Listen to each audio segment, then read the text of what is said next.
Hello student, आज की video में हम अपना वही पहले वाला देखने वाले हैं, प्रीवियस ईयर क्वेश्चन पेपर। तो मैंने आपके 2019 से 2010 तक के क्वेश्चन सिलेक्ट किए हैं। जैसे कि आपको पता है सिलेबस भी चेंज हो गया है और आपका पैटर्न भी चेंज हो गया है, तो सब चीजें चेंज हो गई है। इस कंडीशन में क्या हो रहा है, और लास्ट 2 ईयर से तो आपके एग्जाम भी नहीं हुए हैं कोरोना की वजह से, बच्चे ऐसे ही प्रमोट हो रहे हैं। तो उस कंडीशन में क्या होता है कि आपके अनसोल्ड पेपर नहीं आ पा रहे हैं, मार्केट में अनसोल्ड पेपर नहीं मिल रहे हैं, ये सारी कंडीशन की वजह से। तो अब ऐसे में बच्चे परेशान है कि लास्ट ईयर के क्वेश्चन हम कैसे देखें, कैसे पता करें कि कौन सा क्वेश्चन इंपॉर्टेंट है, कौन सा नहीं है, किसे हम लॉन्ग में तैयार करें, किसे हम शॉर्ट में तैयार करें। तो आपकी इन्हीं सभी प्रॉब्लम का सोल्यूशन मैं लेके आई हूँ इस वीडियो में। तो ये जो हमारी वीडियो है ये पार्ट 2 है, मतलब पहले वाली वीडियो में हम इनऑर्गेनिक के क्वेश्चन देख चुके हैं। अब इस वीडियो में हम अपने ऑर्गेनिक वाले क्वेश्चन देखेंगे। तो अगर आप ये वाली वीडियो देख रहे हो और आपने इससे पहली वीडियो नहीं देखी है तो पहले वहां जाओ, उस वीडियो को देखो, उसके बाद यहाँ पे आना, क्योंकि इनऑर्गेनिक और ऑर्गेनिक दोनों के ही क्वेश्चन इंपॉर्टेंट है, दोनों को मिला के ही आप पास होगे। तो चलिए हम अपना शुरू करते हैं ऑर्गेनिक वाला पोर्शन। सबसे पहले मैंने क्या किया है, अपने इंपॉर्टेंट टॉपिक छांट लिए हैं जहां से हमेशा क्वेश्चन आते हैं, फ्रिक्वेंटली क्वेश्चन आते हैं। ऐसे टॉपिक भी हैं जहां से क्वेश्चन नहीं आए हैं या फिर कभी कभार आते हैं। तो मैंने आपके सिलेबस के अकॉर्डिंग सारे ही टॉपिक कलेक्ट किए हैं और मैं सबकी ही इंपॉर्टेंस के बारे में आपको बताती चलूंगी। तो टोटल जो मैंने इकट्ठे किए हैं आपके वो 23, आपके 21, अच्छा यहाँ पे इसमें कुछ कंप्यूटर के भी हैं। टोटल मैंने 20 क्वेश्चन आपके या 20 टॉपिक्स आपके कलेक्ट किए हैं, ठीक है। तो देखो कितने कम टॉपिक मैंने कलेक्ट किए हैं, तो इन्हीं में से ही आप लोगों को अपने एक्सटर्नल एग्जाम में मिल जाएगा। तो अब हम शुरू करते हैं अपना पहला topic, bond length. Bond length, bond angle और बॉन्ड एनर्जी, ये तीनों टॉपिक मैंने एक ही जगह पे रखे हैं। तो देखो बच्चों, ये बहुत ज्यादा इंपॉर्टेंट है आपका शॉर्ट नोट के लिए, बॉन्ड लेंथ, बॉन्ड एनर्जी और बॉन्ड एंगल। तो इनसे देखो कि किस टाइप से क्वेश्चन आते हैं। 2016 में, 2014 में और 2018 में, फिर से रिपीट कर रही हूं मैं, 2018 में, 2016 में और 2014 में आया है आपका बॉन्ड एनर्जी, और वो भी शॉर्ट में आया है। बॉन्ड एनर्जी पूछी गई है आपसे, शॉर्ट में पूछी गई है। इसके लिए बच्चों आप पहले क्या करोगे, पहले एक पेन और कॉपी ले लो, या आप जहां से अपनी तैयारी कर रहे हो, आपके नोट्स हैं या बुक है, जो भी चीज आपके पास, जो भी मटेरियल प्रोवाइड है, आप अपना वो उठाओ और उस पेन और कॉपी पेन से लेके निशान लगाना शुरू कर दो, या फिर आप अपनी एक कॉपी पे लिखना शुरू कर दो कि ये टॉपिक इस सन में आया है। तो वहां से आप आइडिया लगा सकते हो कि कौन सा क्वेश्चन इंपॉर्टेंट है और कौन सा नहीं है, कौन सा हमें शॉर्ट में करना है, कौन सा लॉन्ग में करना है। हाँ, तो हम बात कर रहे हैं बॉन्ड एनर्जी की। आया है 2018 में शॉर्ट में, 2016 में शॉर्ट में और 2014 में भी ये शॉर्ट में आया। और किस तरह से आया है, which have greater bond angle between ammonia and PH3। तो फॉस्फीन गैस और अमोनिया गैस में पूछा गया है कि किसकी बॉन्ड एनर्जी ज्यादा होगी या किसका बॉन्ड एंगल ज्यादा होगा। इस टाइप से क्वेश्चन पूछा गया है आपका। साथ में यहाँ से 2018 में शॉर्ट क्वेश्चन और आया है, bond length of Na positive, Mg2 positive and aluminium 3 positive. Na positive, Mg2 positive और एल्यूमिनियम 3 पॉजिटिव की बॉन्ड लेंथ पूछी गई है आपसे 2018 में शॉर्ट में। तो इस तरह के क्वेश्चन आते हैं। 2012 में शॉर्ट में ही क्वेश्चन आया है आपका, एंगल बताना है आपको वाटर और अमोनिया के बीच कि किसका बॉन्ड एंगल ज्यादा होता है, अमोनिया का या वाटर का। 2015 में फिर से शॉर्ट क्वेश्चन आया आपका बॉन्ड लेंथ पे। तो ये तीनों ही इंपॉर्टेंट है, बॉन्ड एनर्जी भी, बॉन्ड लेंथ भी और बॉन्ड एंगल भी। आपके से हमेशा शॉर्ट में क्वेश्चन आते हैं, लॉन्ग में नहीं आते यहाँ से। इसके बाद कुछ और पॉइंट भी है हमारे, जैसे एक सेकेंड, ऑर्गेनिक के कुछ और हैं, जैसे फॉर्मल चार्ज है, वैंडरवाल्स फोर्स है, hydrogen bond dipole moment, resonance energy, ये सारे मैंने डिस्कस कर लिए हैं इनऑर्गेनिक में, तो आप वहां से देख लेना। उसके बाद सेकंड पॉइंट बनता है आपका इंक्लूजन कंपाउंड या कैल्थ्रेट। इंक्लूजन कंपाउंड बच्चों पहले MSc में टॉपिक हुआ करता था, ये आपका BSc में नया ही ऐड किया गया है। तो इसकी मुझे कोई हिस्ट्री नहीं मिली है आपकी UG के एग्जाम में, बट क्योंकि नया ऐड हुआ है तो मे भी आ सकता है, आप इसे इंक्लूजन कंपाउंड को शॉर्ट में तैयार कर लेना। फिर उसके बाद आता है चार्ल्स ट्रांसफर कॉम्प्लेक्स। ये चार्ल्स ट्रांसफर कॉम्प्लेक्स भी आपका पहले नहीं आता था, इस बार ही नया टॉपिक ऐड हुआ है, तो ये भी आपका आने के चांसेस हैं, शॉर्ट में आने के चांसेस हैं इसके भी। फिर आता है आपका हाइपर कॉन्जुगेशन। हाइपर कॉन्जुगेशन बच्चों बहुत बहुत ज्यादा इंपॉर्टेंट है, ये आपको जरूर तैयार करना है। और ये देखो किस तरह से आया, हमेशा शॉर्ट में ही आता है ये। 2017 में शॉर्ट में आया है आपका, 2016 में शॉर्ट में आया, 2015 में शॉर्ट में आया, 2014 में, 13 में, 12 में, 11 में और 10 में। देखो 17, 16, 15, 14, 13, 12, 11 और 10, इन सभी में ये क्या आया है आपका हाइपर कॉन्जुगेशन शॉर्ट में आया हमेशा, तो आपको ये जरूर जरूर तैयार करना है, मे बी इस बार भी आ जाए। साथ में इसमें 2016 में एक और आया है सी से question, delocalization of sigma and pi bond, तो ये भी हाइपर कॉन्जुगेशन का ही पार्ट है, एप्लीकेशन पार्ट है, तो ये भी आपको तैयार करना है। ओके, इसके बाद आता है आपका इंडक्टिव इफेक्ट। इंडक्टिव इफेक्ट तो बच्चों आपको जरूर तैयार करना है, क्योंकि इसके एप्लीकेशन पार्ट से आपको क्वेश्चन मिलेंगे ही मिलेंगे। तो देखो इस तरह से करके क्वेश्चन आया आपका इसके एप्लीकेशन पार्ट से ही, chloro acidic acid more acidic than acetic acid. तो इसमें पूछा गया है कि क्लोरो एसिडिक एसिड से ज्यादा स्ट्रॉन्ग एसिड क्यों होता है। तो ये क्वेश्चन आपका 2019 में आया शॉर्ट में, और 2017 में भी शॉर्ट में ही आया है यह क्वेश्चन आपका। ठीक है, तो इस तरह के क्वेश्चन आते हैं। फिर 2000 ये जो आपका इंडक्टिव इफेक्ट है, हाँ सेम यही क्वेश्चन आपका जो अभी बताया मैंने, क्लोरो एसिटिक एसिड ज्यादा एसिडिक होता है एसिटिक एसिड से, ये क्वेश्चन आपका 2018 में भी शॉर्ट में आया, 17 में, 15 में, 14 में, 13 में, 11 में। ये क्वेश्चन बार बार रिपीट हो रहा है आपका, और ये कुछ हाँ दोबारा रिपीट कर रही हूं मैं, chloro acetic acid more acidic than acetic acid, why, कि क्लोरो एसिडिक एसिड से ज्यादा एसिडिक होता है, क्यों। तो ये क्वेश्चन आपका 19 में और 17 में आया है। साथ में ये इंडक्टिव इफेक्ट, हाँ एक बात और बतानी थी बच्चों आपको, जो ऑर्गेनिक होती है हमारे, इसमें कोई ज्यादा नंबर ऑफ क्वेश्चन नहीं है जो लॉन्ग में आए। लॉन्ग में आने के लिए बहुत ही कम टॉपिक है यहाँ पे। तो यहाँ पे कैसे दिया जाता है, जो लॉन्ग क्वेश्चन आते हैं उसे ऐसे ऐसे लिख देते हैं, right short note on following या राइट कमेंट ऑन फॉलोइंग। इस तरह से शॉर्ट नोट लिखने के लिए आ जाता है या कमेंट्स लिखने के लिए आ जाता है, और उसमें आपको 4-5 टॉपिक दे दिए जाएंगे और उनपे शॉर्ट नोट लिखना होता है। जैसे साथ में हाइपर कॉन्जुगेशन लगा देंगे, इंडक्टिव इफेक्ट लगा देंगे, रिएक्शन इंटरमीडिएट में से उठा लेंगे। तो इस तरह से क्वेश्चन बहुत ज्यादा आ रहे हैं। इस तरह से क्वेश्चन आते हैं कि right short note on following, पहला दे दिया हाइपर कॉन्जुगेशन, दूसरा दे दिया इंडक्टिव इफेक्ट, तीसरा दे दिया कार्बोकेटायन, चौथा दे दिया कार्बोनाइन।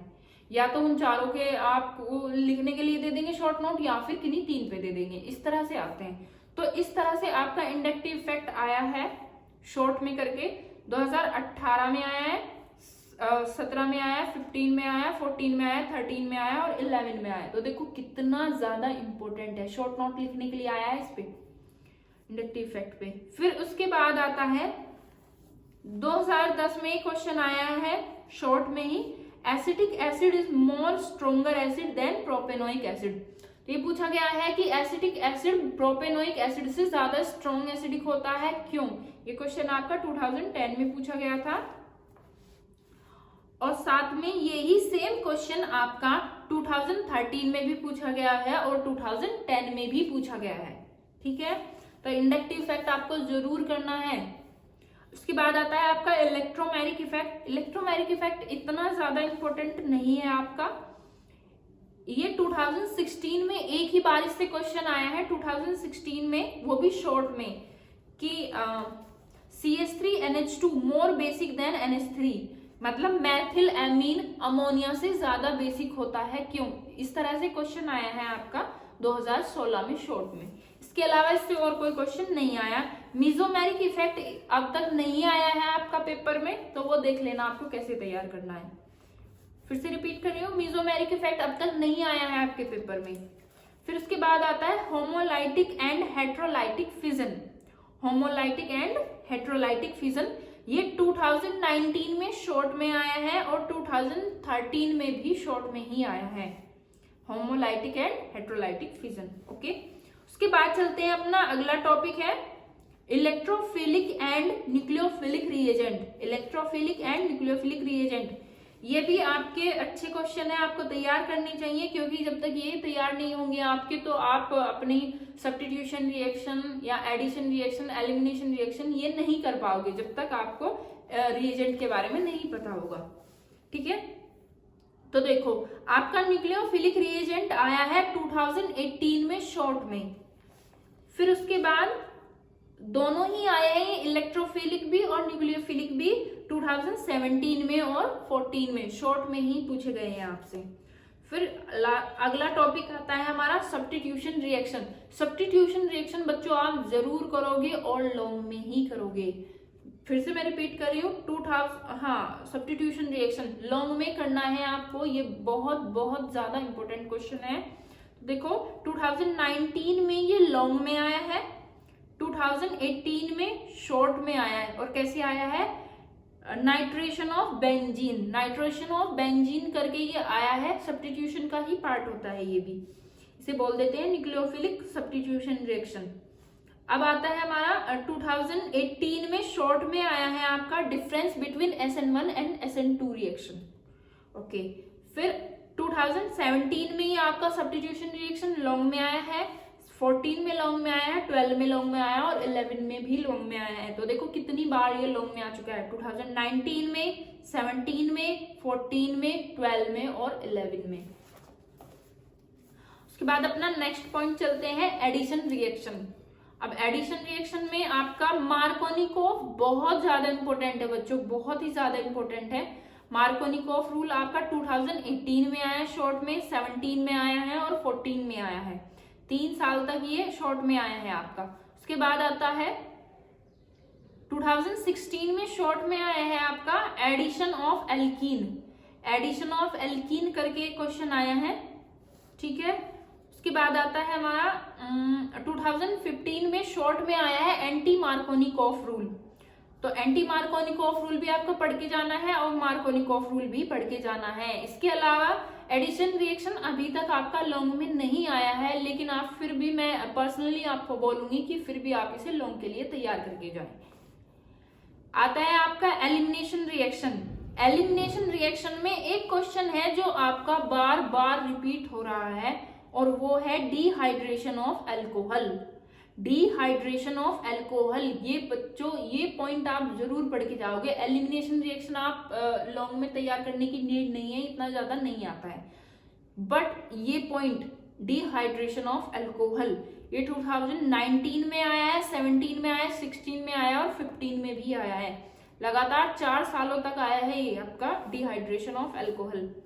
ओके, अगला टॉपिक चलते हैं रिएक्शन इंटरमीडिएट। तो मैं आप लोगों को बता दूं बच्चों, आप लोगों के 6 रिएक्शन इंटरमीडिएट होते हैं, कार्बोकेटायन, कार्बेनायन, कार्बीन, नाइट्रीन्स, बेंजाइन और फ्री रेडिकल। इन 6 में से मैं गारंटी देती हूँ आप लोगों को 4 रिएक्शन इंटरमीडिएट तो आपको जरूर रखे मिल जाएंगे अपने पेपर में। तो रिएक्शन इंटरमीडिएट सारे ही तैयार करके जाने और जरूर तैयार करके जाने हैं। मैं भी जब लिस्ट बना रही थी, मतलब मुझे जगह कम पड़ गई, मैंने इतनी सारी जगह छोड़ी थी, वो भी मुझे जगह कम पड़ गई सन लिखने के लिए, इतना ज्यादा आते हैं।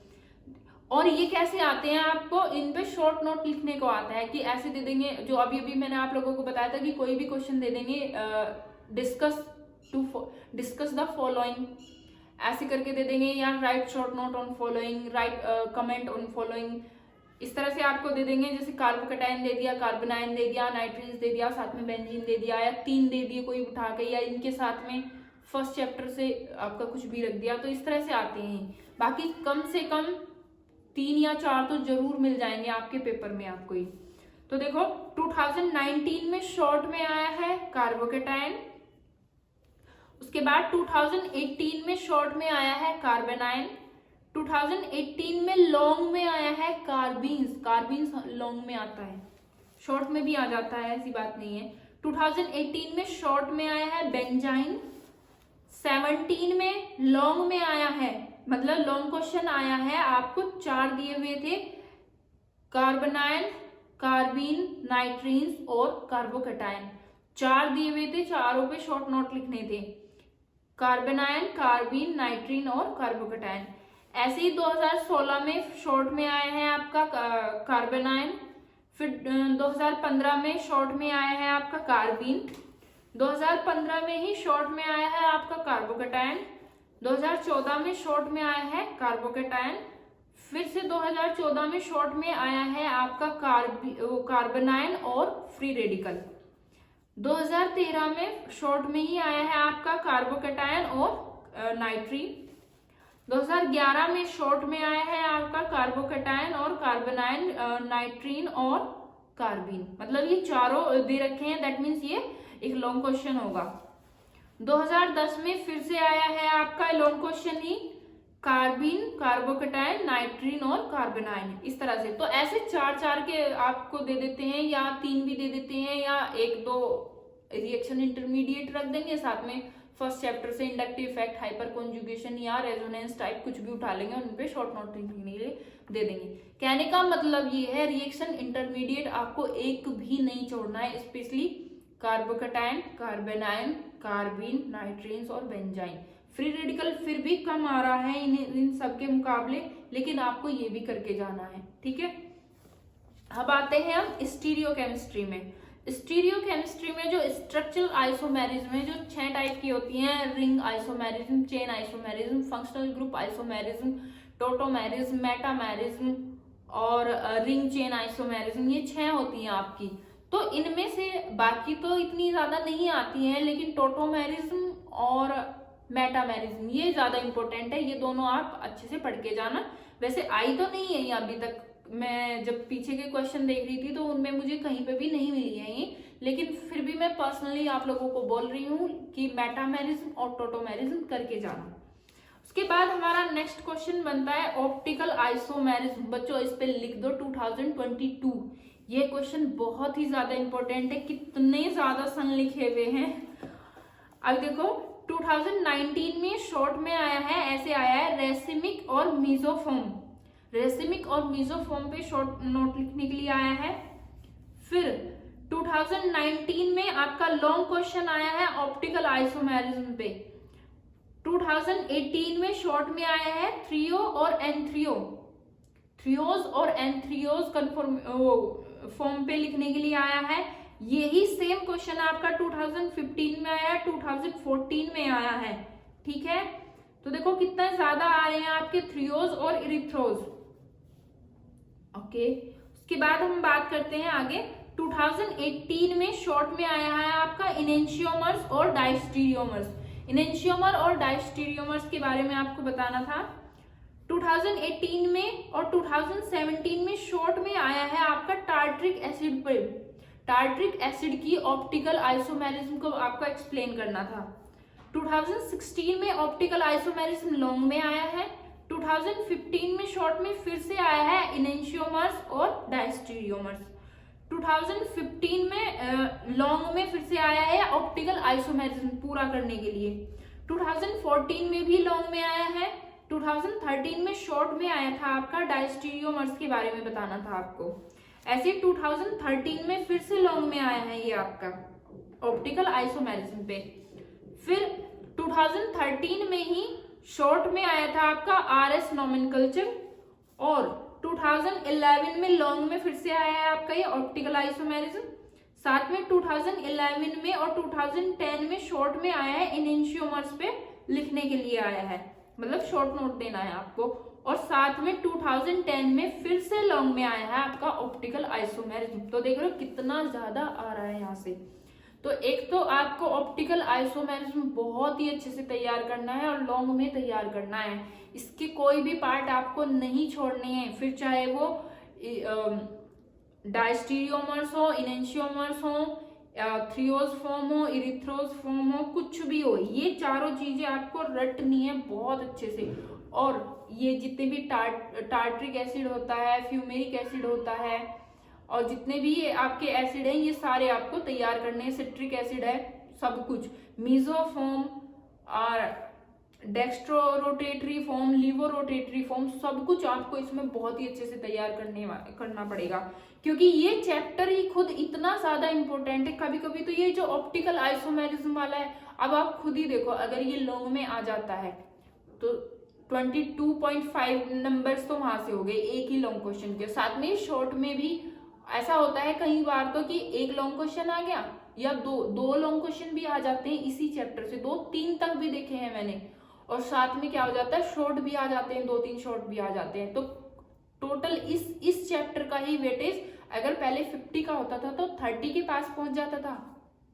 ये मान के चलो आप कि अराउंड 30 मार्क्स का इसी चैप्टर से ही आ जाता था। तो देखो कितना ज्यादा इंपॉर्टेंट है, और ऑप्टिकल आइसोमेरिज्म स्पेशली इंपॉर्टेंट है, तो ये आप जरूर करके जाओगे। उसके बाद हम बात करते हैं ज्योमेट्रिकल आइसोमेरिज्म की। ज्योमेट्रिकल आइसोमेरिज्म भी बहुत आता है बच्चों। 2019 में ये लॉन्ग में आया है, 2016 में लॉन्ग में आया है, 2012 में भी लॉन्ग में आया है ये आपका, और 2015 में आया था शॉर्ट में EZ नोमेनकल्चर। EZ नोमेनकल्चर आया था यहाँ से, और यही EZ नोमेनकल्चर आपका 2013 में भी आया है और 14 में भी आया है। ज्योमेट्रिकल आइसोमेरिज्म आपको पता है इतनी ज्यादा बड़ी नहीं है, तो आपको क्या करना है, इसे लॉन्ग में प्रिपेयर करना है, जितना आपकी बुक में दिया हुआ है वो भी करना है, साथ में EZ नोमेनकल्चर भी इसी में ऐड करना है, तब जाके आपका एक अच्छा सा लॉन्ग क्वेश्चन तैयार हो जाएगा। ओके, उसके बाद हम बात करते हैं element of symmetry. Element of symmetry जैसे centre of symmetry, plane of symmetry, axis of symmetry, इनके बारे में आपको पता होना चाहिए, क्योंकि इनके बारे में अगर नहीं पता होगा तो आप आइसोमेरिज्म निकाल ही नहीं पाओगे। ठीक है, तो ये तैयार करके जानी है। वैसे ये पेपर में कभी नहीं आई है, अभी तक तो नहीं आई है, ये एमएससी में ज्यादा आता है इनके बारे में, तो आपको इनके बारे में पता होना चाहिए बस। स्पेसिफिकली इसे तैयार करने की नीड नहीं है, बस थोड़ा सा आइडिया होना चाहिए इनके बारे में, तो आप अपनी आइसोमेरिज्म फिर आराम से कर लोगे। ठीक है, उसके बाद आते हैं अपना रिसोल्यूशन। जो रिसोल्यूशन है ये 2013 में और 10 में आया था शॉर्ट में, तो काफी टाइम हो गया है आए हुए, अब रिसेंटली ये नहीं आया है। फिर आता है ऑप्टिकल इन्वर्जन। ऑप्टिकल इन्वर्जन भी आपका नहीं आया है। हाँ, रिसोल्यूशन आपका 2017 में शॉर्ट में आया है, तो बच्चों आ रहा है, अभी भी आ रहा है ये। ठीक है, अब आते हैं हम वाल्डन इन्वर्जन। जो वाल्डन इन्वर्जन है 2019 में शॉर्ट में आया है और 2015 में भी शॉर्ट में ही आया है, तो आप देख लेना। रेसिमाइजेशन 2012 में आया था कभी शॉर्ट में, अभी रिसेंटली तो ये नहीं आया है, बट मैं कह नहीं सकती भाई, बाई चांस दे भी दे एग्जामिनर, तो आप देख लेना। हाँ जी, फिर आगे हम चलते हैं RS नोमेनकल्चर और EZ नोमेनकल्चर। RS नोमेनकल्चर और EZ नोमेनकल्चर पे लॉन्ग में तो कभी क्वेश्चन नहीं आया है, लेकिन शॉर्ट में आया है, जो मैं आपको ऑप्टिकल और ज्योमेट्रिकल आइसोमेरिज्म में बता चुकी हूँ। फिर से बता दूं कि जो आपका RS नोमेनकल्चर है ये आया था 2013 में आया था ये आपका, उसके अलावा तो नहीं दिखाई दिया है। और जो EZ नोमेनकल्चर है 2015 में और 13 में आया था। ठीक है, उसके बाद अब हम शुरू करते हैं अपना कन्फॉर्मेशनल आइसोमेरिज्म। ये क्वेश्चन आपको जरूर तैयार करना है और लॉन्ग में ही तैयार करना है। ये ऐसे आता है, conformational isomerism of n butane. N butane पे खासकर ध्यान दिया जाता है, या फिर हेक्सेन। तो ये बहुत ही अच्छा क्वेश्चन है। देखो 2019 में ये लॉन्ग में आया है, 15 में लॉन्ग में आया है, 14 में लॉन्ग में आया है, 10 में लॉन्ग में आया है। ये 2018 में शॉर्ट में आया है, 2017 में शॉर्ट में आया है। और ये किस तरह से आया था, difference between conformation and configuration. Conformation और कॉन्फिगरेशन में डिफरेंस पूछा गया था आपसे। हाँ, 2015 में लॉन्ग में हो गया अपना, 14 में लॉन्ग में गया, 13 में शॉर्ट में आया है conformational isomerism of n butane. 2012 में भी शॉर्ट में आया है, 11 में भी शॉर्ट में आया है। बट आपको ये जरूर करना है। कई बार ये लॉन्ग में आ चुका है, तो रिसेंटली भी 2019 में भी लॉन्ग में आया था, तो मे भी चांसेस हैं कि ये इस बार भी लॉन्ग में ही आ जाए। ओके, यहाँ पे आपकी ऑर्गेनिक केमिस्ट्री खत्म हो जाती है। तो अब जो मैं सिलेबस देख रही हूँ उसके अकॉर्डिंग ऑर्गेनिक से तो कम ही मिल रहा है, इनऑर्गेनिक का पोर्शन ज्यादा हो गया है। क्योंकि बच्चों पहले जो आपका सिलेबस था उसमें क्या है कि एक बुक ऑर्गेनिक की थी, एक इनऑर्गेनिक की थी। इसके अलावा ऑर्गेनिक में क्या था, आपके एरोमेटिक कंपाउंड भी थे, बेंजीन के अलग से कंपाउंड थे, उनकी सबकी रिएक्शन थी, प्रॉपर्टीज थी, बहुत सारी चीजें थी, नॉमेनकल्चर भी थे, आपके एल्केन, एल्कीन, एल्काइन, इस तरह के भी चैप्टर थे। तो वो सब तो कट गए हैं। आप शुरू का बेसिक आप कह सकते हो कि जीओसी रह गई है, जनरल ऑर्गेनिक केमिस्ट्री या जनरल इनऑर्गेनिक केमिस्ट्री। सिर्फ ये जनरल वाले पार्ट रह गए हैं, जो एक्स्ट्रा पार्ट थे वो निकाल दिए गए हैं सिलेबस से। तो अब कट पिट के जो भी सिलेबस बचा है उसी में से मैंने आप लोगों को क्वेश्चन बता दिया आपके सिलेबस के अकॉर्डिंग कि कहाँ से क्या क्या आया है। तो इस तरह से तो जो आपका इनऑर्गेनिक वाला पार्ट है वो इम्पोर्टेंट बन जाता है। ठीक है, ऑर्गेनिक से आपके लॉन्ग क्वेश्चन कम ही बन पा रहे हैं और इनऑर्गेनिक से ज्यादा बन रहे हैं। ओके, तो आप लोगों को अगर मैं इंपॉर्टेंट लॉन्ग क्वेश्चन की बात करूं तो एक तो कंफर्मेशन आइसोमेरिज्म, साथ में आपका ऑप्टिकल आइसोमेरिज्म और ज्योमेट्रिकल आइसोमेरिज्म, 3 क्वेश्चन तो ये बनते हैं आपके। और सब्स्टिट्यूशन रिएक्शन, एडिशन रिएक्शन, 2 ये बन जाते हैं आपके। फिर यहाँ से जैसे हाइपर कॉन्जुगेशन, इंडक्टिव इफेक्ट, इस टाइप के भी आपके बन जाते हैं। तो लॉन्ग क्वेश्चन तो बच्चों इसमें कम ही है आपके।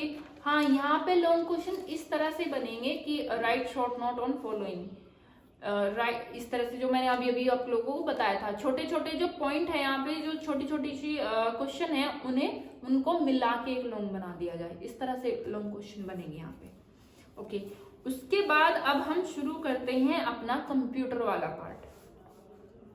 हाँ, कंप्यूटर वाले पार्ट पे मैं जाने से पहले आप लोगों को बता दूं, जो आपका थर्ड पार्ट है और ये आइसोमेरिज्म वाला, स्टीरियो आइसोमेरिज्म वाला, इसमें मैं क्या ये मैं यहीं पे अपने चैनल पे करवाने वाली हूँ, क्योंकि ये इम्पोर्टेंट तो है ही, साथ में कंफ्यूजिंग भी है। तो मैं यहाँ आप लोगों को 3D में करवाऊंगी, स्ट्रक्चर बना के, खुद एटॉमिक मॉडल से स्ट्रक्चर बना के आप लोगों को एक्सप्लेन करूंगी। तो आई थिंक ये समझने में फिर बहुत ईजी हो जाएगा, फिर आपके ऑन फिंगर्स तैयार हो जाएगा ये। तो चलो अब अपना शुरू करते हैं कंप्यूटर वाला पार्ट। कंप्यूटर से बच्चों ज्यादा क्वेश्चन तो नहीं आए हैं। तो देखो, सबसे पहले तो इसके hardware and software component of computer ये आए हैं आपके 2016 में, ये लॉन्ग में आया था, 2014 में लॉन्ग में आया, 2013 में लॉन्ग में आया और 10 में लॉन्ग में आया है। तो 4 सालों तक ये लॉन्ग में आया है हार्डवेयर एंड सॉफ्टवेयर कंपोनेंट। तो ये तैयार करने हैं आपको। और इसके साथ ही इनपुट यूनिट और आउटपुट यूनिट ये भी लॉन्ग में आए हैं 2011 में और 19 में। तो इन दोनों में से एक क्वेश्चन मिलेगा आपको, या तो हार्डवेयर सॉफ्टवेयर कंपोनेंट पूछ लेंगे या फिर इनपुट यूनिट और आउटपुट यूनिट पूछ लेंगे। लेकिन जब आप क्वेश्चन तैयार करने लगोगे ना तो सब वही है, दोनों का एक ही क्वेश्चन है। बहुत सी ऐसी डिवाइस है जो इनपुट डिवाइस भी है और साथ में हार्डवेयर भी है, बहुत सारी डिवाइस ऐसी हैं जो आउटपुट डिवाइस भी है और सॉफ्टवेयर भी है या हार्डवेयर भी है। तो आप देख लेना, कर लेना, एक ही क्वेश्चन होगा, बस लिखना अलग अलग तरीके से पड़ेगा बस। फिर उसके बाद आपका जो ये बाइनरी और डेसिमल यूनिट है, यहां से आपके हर साल शॉर्ट में क्वेश्चन आ रहे हैं। किस तरह से, जैसे 2012 में क्वेश्चन आया है बच्चों आपका 18 डेसिमल को बाइनरी में चेंज करना, ऐसे 16 को बाइनरी में चेंज करना, ये आपका 2016 में आया था। 2017 में आया था आपका 17 को बाइनरी में चेंज करने के लिए। ठीक है, उसके बाद एक क्वेश्चन और बनता है बच्चों यहाँ से आपका कंप्यूटर लैंग्वेज। कंप्यूटर लैंग्वेज आपका लॉन्ग में ही आता है हमेशा। ये 2012 में आया, 13 में आया और 15 में, 3 बार लॉन्ग में आया है आपका कंप्यूटर लैंग्वेज। मुझे नहीं लगता कि ये इस बार लाई कर पाएगा इतना ज्यादा। तो 3 लॉन्ग क्वेश्चन बनते हैं आपके कंप्यूटर से, hardware software component, input output device और कंप्यूटर लैंग्वेज। ओके।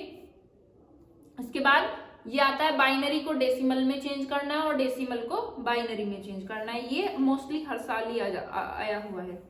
उसके साथ साथ कुछ ऐसे भी हैं, कुछ आपको वो दे दिए जाएंगे जिनकी फुल फॉर्म बतानी होगी आपको। जैसे बेसिक है, बेसिक का पूरा नाम पूछा है आपसे 2014 में पूछा है और 2016 में पूछा है। रिलेशन भी पूछ लेते हैं यहाँ पे, जैसे टेराबाइट और पीटाबाइट में रिलेशन पूछी है आपकी 2015 में। ऐसी एक रिलेशन और पूछी गई है आपकी मेगाबाइट और किलोबाइट में रिलेशन पूछी गई है 2016 में। फोरट्रान का पूरा नाम पूछा गया, फोरट्रान इसका पूरा नाम पूछा गया है 2015 में, ठीक है। फॉर्मेशन एंड हाँ शायद कुछ ऐसा ही था, फॉर्मेशन एंड ट्रांसलेशन, फोरट्रान का पूरा नाम। फिर लास्ट आपका बचता है मैथ वाला चैप्टर। मैथ वाले चैप्टर से भी नॉर्मली आपका एक क्वेश्चन आ ही जाता है हर साल, लेकिन वो आता है आपका मोस्टली डिफरेंशियल से या इंटीग्रेशन से, इन दोनों से ही आपके क्वेश्चन पूछे जाते हैं। अब देखो जो डिफरेंशियल है और इंटीग्रेशन है उसमें हजारों क्वेश्चन है, तो इसमें बहुत ही कम चांसेस ऐसे हुए हैं कि क्वेश्चन रिपीट हो रहा है, हर बार नया ही क्वेश्चन देखने को मिलता है। तो इसमें तो आप पीछे के रिवाइज ना ही करो तो ज्यादा बेटर है, क्योंकि हर बार नया ही क्वेश्चन मिलेगा। जो मैथ्स वाले बच्चों के लिए तो बहुत ही ज्यादा इजी होता है, बेसिक सा क्वेश्चन होता है, वो फटाक से खुश हो जाते हैं और कर देते हैं। लेकिन जो बायो वाले बच्चे हैं उन्हें बड़ा डिफिकल्ट सा लगता है। लॉन्ग में तो मुश्किल है कि आपका इतना बड़ा क्वेश्चन लॉन्ग में रख दें, बट अगर मैथ वालों की किस्मत अच्छी होगी तो आ भी सकता है। अगर लॉन्ग में आता है मैथ का कोई भी क्वेश्चन इंटीग्रेशन या डिफरेंशियल से, तो मैथ्स वालों की तो बल्ले बल्ले हो जाएगी। बट बायो वालों के लिए भी काफी सारे चांसेस हैं, क्योंकि 5 क्वेश्चन होंगे और उनमें से कोई 2 ही करने होंगे, तो बहुत सारी छूट होगी, ठीक है। इसके साथ वैसे मैंने लिखे हुए हैं मैथ्स के क्वेश्चन भी, आपका हो तो फिर मैं आपको बता दूंगी कौन सा क्वेश्चन आया हुआ है, मैंने लिख रखे हैं, मैं PDF सेंड कर दूंगी फिर। ओके तो बच्चों यहाँ पे हमारे खत्म होते हैं क्वेश्चन। तो मैंने अराउंड 21 टॉपिक तो उठाए थे इनऑर्गेनिक केमिस्ट्री से और 20 टॉपिक उठाए थे अपने ऑर्गेनिक केमिस्ट्री से जो इम्पोर्टेंट है, जिनमें से बार बार क्वेश्चन पूछे जा रहे हैं, या कुछ टॉपिक ऐसे भी हैं जिनमें अब तक क्वेश्चन नहीं पूछे गए हैं लेकिन नए टॉपिक हैं, तो वहां से भी आपके क्वेश्चन आने के चांसेस हैं। तो टोटल में आपके हो जाते हैं 41 टॉपिक्स। साथ में आपका कंप्यूटर वाला भी है, 3 या 4 टॉपिक उसके लगा लो, तो अराउंड 45 टॉपिक्स आपके बनते हैं। अब आप देख लो, उनमें से कुछ टॉपिक तो ऐसे हैं जो सिर्फ शॉर्ट में ही तैयार करने हैं, लॉन्ग में नहीं करने हैं। अगर मैं टोटल लॉन्ग की बात करूं, टोटल लॉन्ग क्वेश्चन कितने होंगे आपके, तो देखो शुरू से देख लेते हैं। Fajans rule 1, hydrogen bond 2, quantum number 3, VBT 4, Bent rule 5, VSEPR 6, MOT 7, hybridisation 8, periodic table 9, ionic radius 10 और इलेक्ट्रोनेगेटिविटी 11। उसके बाद substitution reaction 12, addition reaction 13, reaction intermediate 14, optical isomerism 16, geometrical isomerism 17, conformation 18, hardware software 19, C language 20। तो देखो बच्चों, total आपके 20 question ही बन पा रहे हैं लॉन्ग क्वेश्चन, इसके अलावा बाकी आपके शॉर्ट नोट हैं। तो देखो 20 लॉन्ग क्वेश्चन है, 45 में से 20 लॉन्ग क्वेश्चन हो गए और 25 हो गए आपके शॉर्ट क्वेश्चन। तो आप कितनी जल्दी तैयार कर सकते हो, अगर आप रोज क्या लेके चलो, 2 लॉन्ग क्वेश्चन भी लेके चलो और 2 शॉर्ट लेके चलो, या 2 शॉर्ट उठा लो 1 लॉन्ग उठा लो, तो भी आप इजीली तैयार कर सकते हो और 100% मार्क लेके आ सकते हो, ठीक है। तो देखो कितना आसान है, बस आपकी मेहनत की देरी है। बस ध्यान ये रखना है कि जब आप तैयार करो क्वेश्चन को, तो कोशिश ये करना कि पहले आपने कोई क्वेश्चन पढ़ा तो उसे लिख के देखो, लिख के तैयार करो तो ज्यादा अच्छे से तैयार होगा। जैसे ही आपका क्वेश्चन तैयार हो जाता है तो आपको कोशिश करनी है कि एक रफ रजिस्टर ले लो, 20-30 रुपए का एक रफ रजिस्टर बना लो उसके लिए अपना, और उसमें कोशिश करना कि आप साफ साफ राइटिंग में अपना क्वेश्चन 30 मिनट में लिख दो। समझ पा रहे हो? पहले अपना क्वेश्चन जिस भी तरीके से आपको वो तैयार करना है करो, उसके बाद लिख के देखो कि हम 30 मिनट में अपना लॉन्ग क्वेश्चन अच्छे से लिख पाते हैं या नहीं। ऐसा करने से आपकी राइटिंग भी अच्छी हो जाएगी और साथ ही साथ आपकी स्पीड भी बढ़िया हो जाएगी, क्योंकि 1.5 घंटे में आपको पूरा पेपर सॉल्व करना है। तो उसके लिए अभी से आपको तैयारी करनी पड़ेगी। यहाँ पे हार्ड वर्क करना है, प्रिपरेशन करते टाइम हार्ड वर्क करना है, और एग्जाम लिखते टाइम आपको स्मार्ट वर्क करना है, तभी जाके आप स्कोर कर पाओगे, अदरवाइज आप पीछे रह जाओगे। ठीक है, तो यहाँ तक मैंने आप लोगों को बता दिया है। इसके बाद अब मैं आपका ये जो इनऑर्गेनिक वाला चैप्टर चल रहा है ये कराऊंगी, साथ में आपका जो ऑर्गेनिक वाला पोर्शन है, स्टीरियोकेमिस्ट्री वाला चैप्टर, वो करवा दूंगी। एंड देन उसके बाद हम देखेंगे एग्जाम टाइम से कुछ दिन पहले, जैसे ही आप लोगों के एग्जाम शुरू होंगे कुछ दिन पहले मैं एक और वीडियो आप लोगों को प्रोवाइड करा दूंगी, जिसमें मैं आपको कुछ टिप्स दूंगी एग्जाम में क्वेश्चन लिखने से पहले, या एंट्री वगैरह कैसे करते हैं, कैसे आपको अपनी एंट्री फिलअप करनी है, किस टाइप की कॉपी होती है, आपको साइड में लाइन कैसे खींचनी है या नहीं खींचनी है, क्वेश्चन कैसे लिखना है, आपसे मिस्टेक हो जाती है तो आप उसमें कैसे अपना सुधारोगे, उसे क्या क्या ट्रिक लगाएं जिससे आप ज्यादा से ज्यादा मार्क्स ले जाएं। कोई क्वेश्चन आपसे नहीं आता तो आप वहां पे कैसे रिएक्ट करोगे या कैसे आप उसे सॉल्व करोगे। तो ये बातें हम अपनी उसी वीडियो में डिस्कस करेंगे। ठीक है, तो तब तक के लिए थैंक यू सो मच।